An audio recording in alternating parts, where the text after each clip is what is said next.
O que você está vendo aqui é possivelmente a filmagem mais icônica de musculação desde o seu surgimento, mostrada pela primeira vez ao público no filme de enorme sucesso de 1977, Pumping Iron. Essa obra cinematográfica mostrou a batalha de Arnold Schwarzenegger contra o concorrente e futura estrela de Um Incrível Hulk, Lou Ferrigno. Muitos associam esse filme ao início do fisiculturismo, e embora tenha ajudado a torná-lo mais popular, o início do mesmo pode ser traçado muito antes. Neste vídeo documentário, entraremos no túnel do tempo e vamos analisar como cada capítulo do esporte que visa levar os atletas ao extremo do desenvolvimento físico foi construído. A jornada é longa, então apertem os cintos e vamos nessa.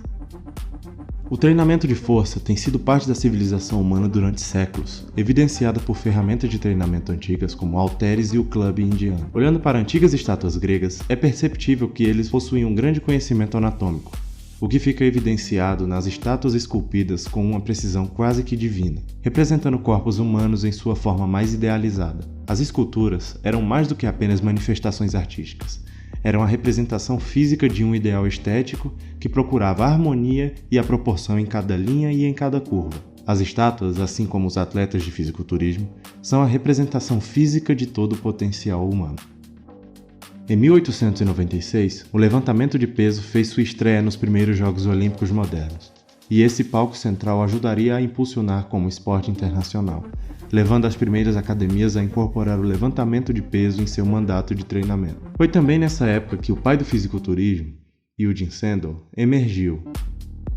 Originalmente um artista de circo, ele tornou-se o discípulo do strongman Attila, que notou seu talento para o halterofilismo. Depois de ganhar competições de levantamento de peso por toda a Inglaterra, Sandel fez uma turnê com o produtor Florence Ziegfeld, que durante as turnês notou que o público ficava mais espantado com o físico de Eugene do que com a sua força, e sugeriu a Sandel que ele fizesse uma exibição muscular, além de suas apresentações frequentes de strongman. Essas exibições musculares foram bem recebidas pelo público e ajudaram a reforçar sua popularidade. Sandel passou a abrir suas próprias instituições de treinamento, começou a sua linha de revistas e até escreveu uma série de livros sobre como treinar. Inclusive, o título de um desses livros ajudou a popularizar o termo bodybuilding. Sandel criou sua própria linha de equipamentos de treino projetados para musculação. A invenção chegou numa altura que os equipamentos de treino ainda estavam engatinhando, e mesmo assim as pessoas se interessavam. Mas Sandel não estava sozinho em suas atividades.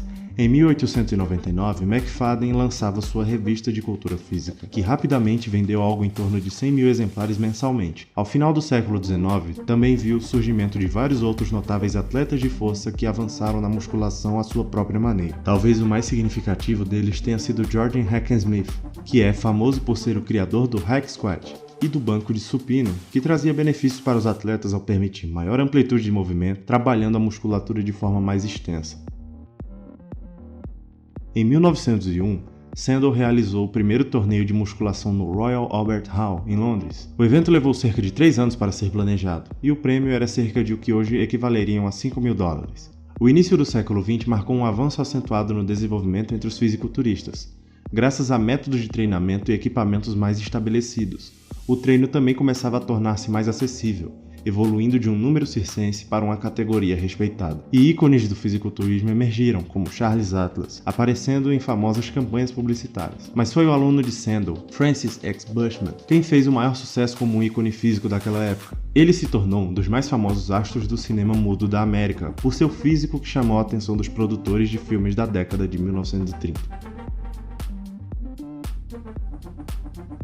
Com a crescente popularidade do fisiculturismo, também significou que seu novo mercado de física estava começando a ebulir. A década de 1930 e 40 viu a primeira onda das chamadas multi-estações modernas. As academias antigas rapidamente se tornaram ultrapassadas e superadas por novos equipamentos. Foi-se o tempo em que Sandel dominava o mercado, e agora o mundo fitness cresceu para acomodar uma nova riqueza de novos produtos de treinamento. Bob Hoffman e Joe Hader rapidamente liderariam um mercado de musculação, ambos vendendo sua própria gama de equipamentos e suplementos. Eles também eram rivais bem amargos que tentavam a todo custo atrapalhar um ao outro em cada oportunidade. Esta rivalidade ganharia uma pitada de força quando Joe e seu irmão Ben formassem a federação mais significativa da musculação, a IFBB, também conhecida como Federação Internacional de Fisiculturismo.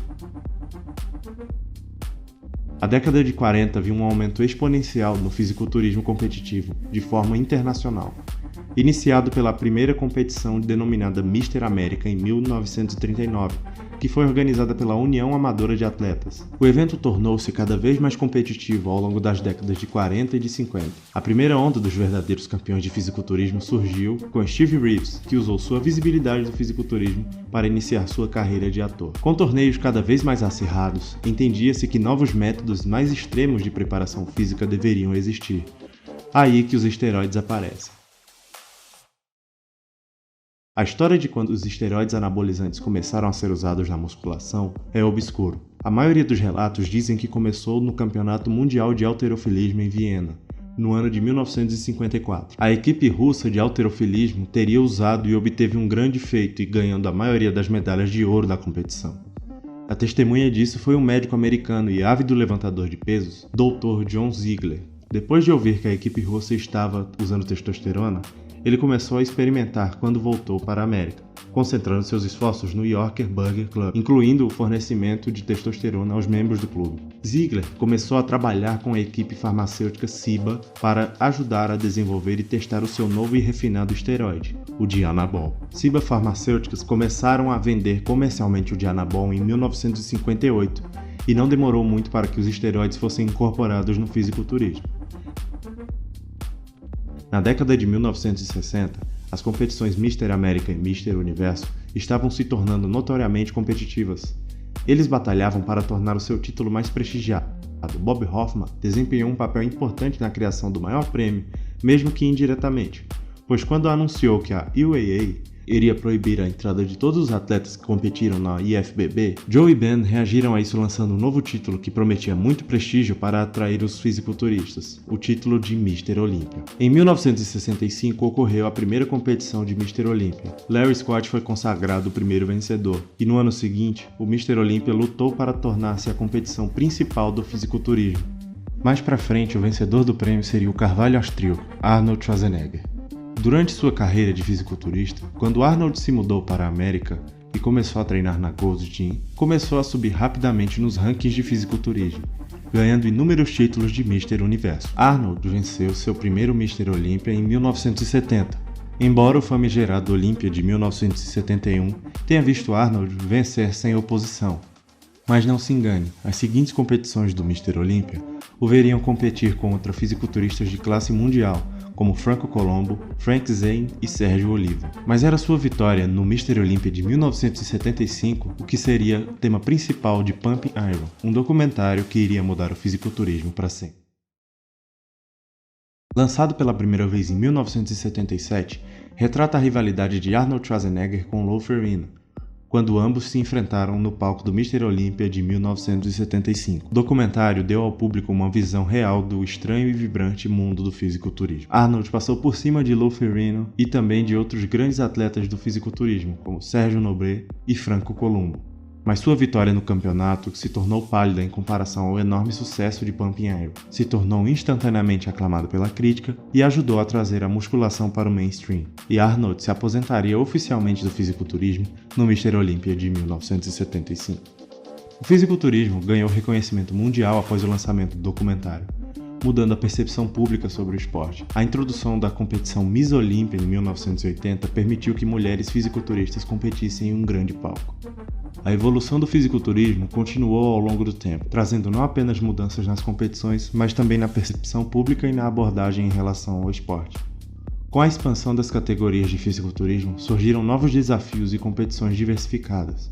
Uma categoria notável é a Classic, que busca resgatar a estética e a sensação dos fisiculturistas das décadas de 60, 70 e 80, consideradas a era de ouro do fisiculturismo. Ao lado do crescimento das categorias, surgiram federações naturais de fisiculturismo, visando criar condições mais equitativas para os competidores por meio de teste de drogas e polígrafo. O fisiculturismo também deu origem a uma indústria de suplementos de bilhões de dólares anuais, testemunhando o crescimento e a transformação desse esporte ao longo do último século. Liu Jinsendo, um dos pioneiros do fisiculturismo, faleceu em 1925. Se estivesse vivo, Como teria reagido aos corpos musculosos e ao uso de drogas para o aprimoramento do esporte? Seria maravilhado com os corpos atuais ou veria isso como um afastamento dos ideais gregos nos quais tanto investiu? Infelizmente, não podemos saber sua opinião, mas o legado dos primeiros fisiculturistas, como Sandel, permanece vivo, e isso é evidente no troféu do Mr. Olympia. Assim, a história do fisiculturismo é uma jornada de transformação, evoluindo não apenas em termos de competições e atletas, mas também na indústria e na busca pelo desenvolvimento físico.